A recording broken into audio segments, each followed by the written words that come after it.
Hello everybody, Brian Hansen here from the Bible Animated. The topic of this week's sermon is, why do bad things happen to good people? Now I'm sure if you haven't asked this question, you've heard this question asked. People say, if there's a loving God, why does he let bad things happen to good people? And that's a good question.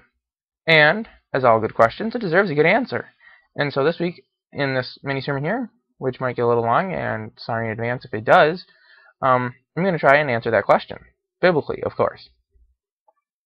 I did grab two examples out of the Bible. I chose Jonah and Job as persons in the Bible who bad things happen to.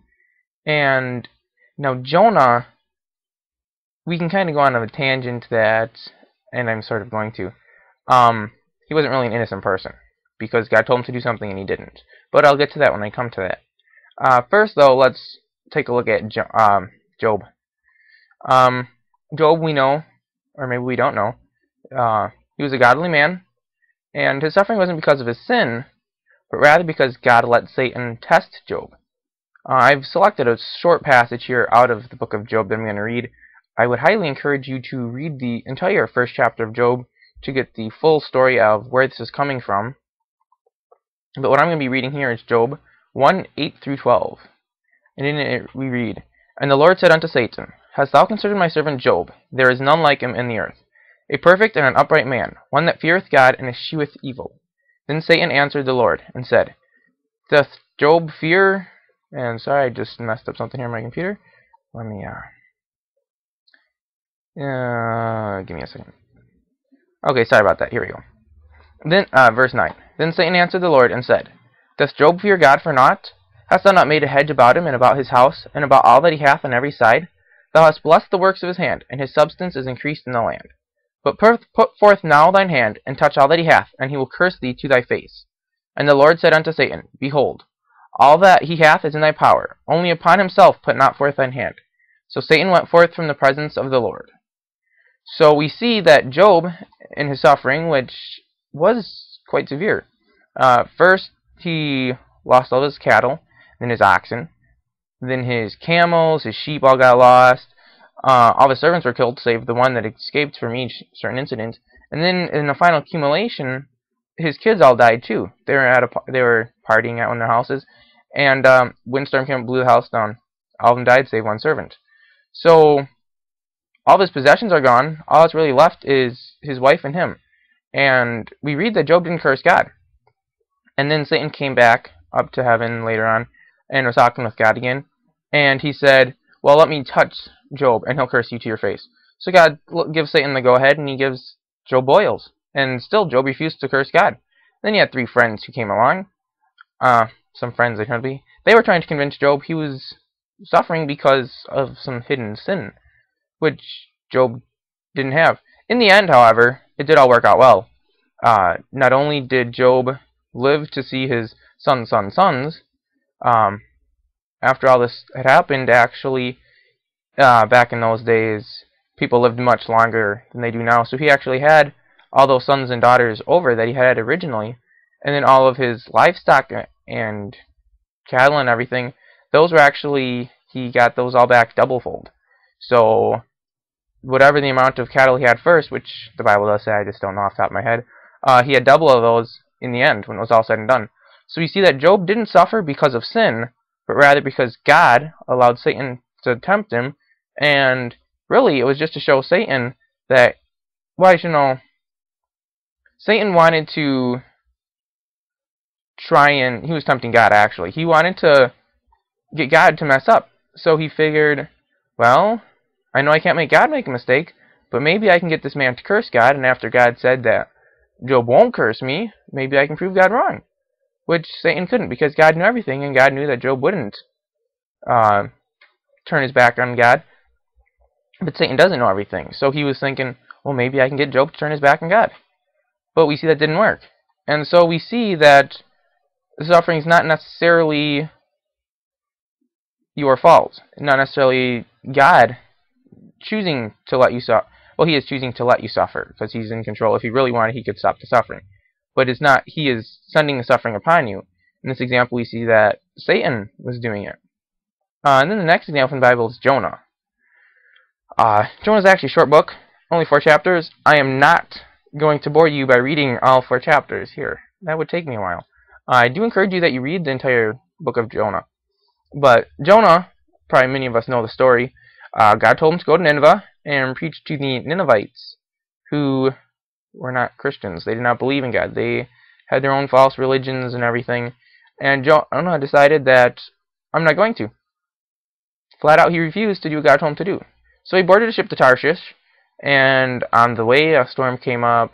Sailors were all worried that they were going to lose their lives. They threw out most of the cargo from the ship. Still were afraid it was going to sink. They all started praying to their gods. The captain of the ship actually came down to Jonah, who was sleeping in the boat, woke him up, and told him, "Come pray to your God before we all perish." And then, so Jonah realizes what's going on. He realizes it's his fault, and tells the captain, "You know, this is who I am. This is what I'm supposed to be doing. I'm not doing it. God's punishing me. Throw me overboard, and you guys will live."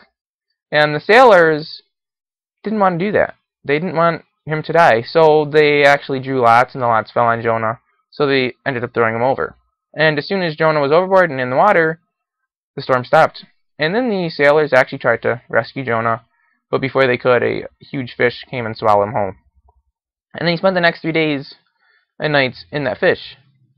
But through this, we can call it bad thing, being stuck on a fish for 3 days, which I'm sure was not a pleasant experience, Jonah realized he had messed up. He realized, you know, I should have done what God told me to do, and what I'm going through now, being stuck on the fish, is a result of that. So in the end, he did go to Nineveh, and he preached to the Ninevites, and the Ninevites turned to God. However, Jonah didn't take that so well. He didn't want to see the Ninevites get saved, and actually wanted them all to die. So you can read that in the last chapter of Jonah about how he had no compassion on the people of Nineveh, and he just, I don't know, he wasn't a very good messenger. He did deliver the message, but he still really didn't want to. Let me take a quick look at the notes here. Okay. Here we go. God doesn't single out anyone to suffer, nor does he bless some more than he blesses others. In Matthew 5:14 we read, "That ye may be the children of your Father, which is in heaven. For he maketh his sun to rise on the evil and on the good, and sendeth rain on the just and on the unjust." So we see that God blesses both the just and the unjust by making the rain fall on them and making the sun rise. Without the sun and without the rain, you can't grow crops. Back in the days of the Bible, most people were farmers. That was how many people made their living. So we see that God isn't singling out anybody to curse. He's not saying, you know, today I'm going to Joe Blow. Today I'm going to give him a flat tire on the way to work. He'll come in late. I'm just going to give him tons of trouble at work. He's going to come home. I'm going to have someone rob his house. God doesn't do that. He's not willing that any should perish, or not willing that any should suffer, as we just read in that verse. So why do the innocent suffer?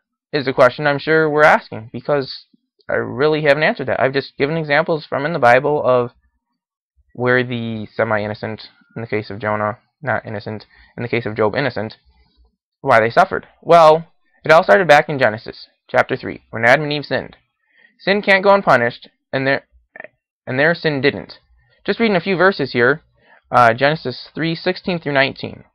"And unto the woman he said, I will greatly multiply thy sorrow and thy conception.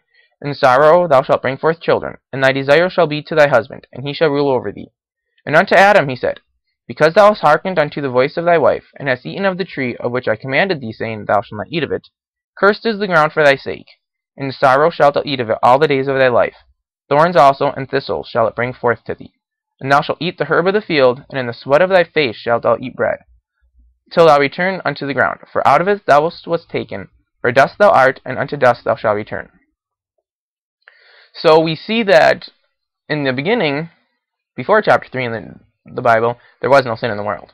There was absolutely nothing that ever went wrong to anybody. But then Satan beguiled the woman, and she ate of the forbidden fruit, and sin entered the world. And with sin came sorrow and suffering. So if you get a speeding ticket, or you're caught cheating, or stealing, or lying, or doing anything else, and you suffer through it, don't think God is doing it to be mean. You have broken a law and you must pay the consequences. Now, as with earthly laws and earthly consequences, there are heavenly laws and... Well, I don't want to say heavenly consequences because they're not heavenly consequences. But there's God's laws, and God has consequences if you break those laws.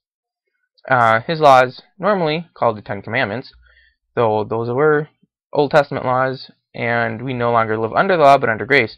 But still, the biggest one is sin. The Ten Commandments pretty much are to show our sin. And we read in James 2:10, "For whosoever shall keep the whole law and yet offended in one point, he is guilty of all." So no matter how good you might think you are, no matter how few of the Ten Commandments you think you've broken, you're as guilty as the most guilty person. Anyone who's broken any law is as guilty as anybody else who's broken any other laws. God doesn't put weights on our sin. You sin, you're a sinner. You're born sinners. You humanly cannot not sin. You can try to be good, try to do good, but we all will mess up at one point in our lives, and because of that one mistake, God will not let us into His perfect heaven. However, there is a way out. Here we go. But God in His love towards us, in 2 Peter 3:9b says, is not willing that any should perish, but that all should come to repentance. God doesn't want us to perish. He has made a way for us to escape so we can get to heaven.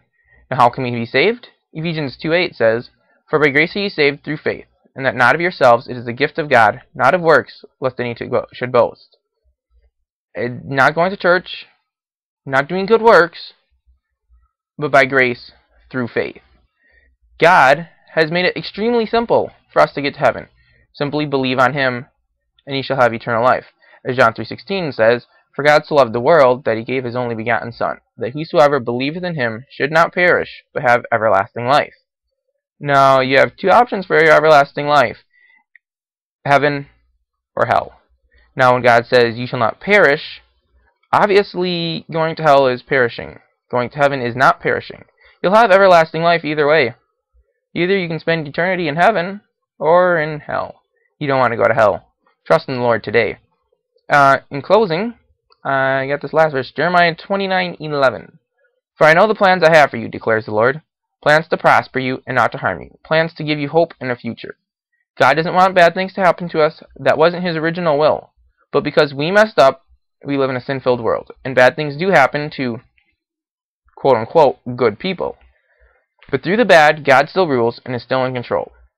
If you're going through some tough times or some things in your life and want prayer, please call our friends at 1-800-525-5683 or 1-888-NEED-HIM. You can talk to them about getting saved, give them prayer requests, or, if you would prefer, you can always send us an email at prayer@thebibleanimated.com. Thank you guys so much for watching, and I'll be seeing you guys all again next week. God bless, and have a wonderful week.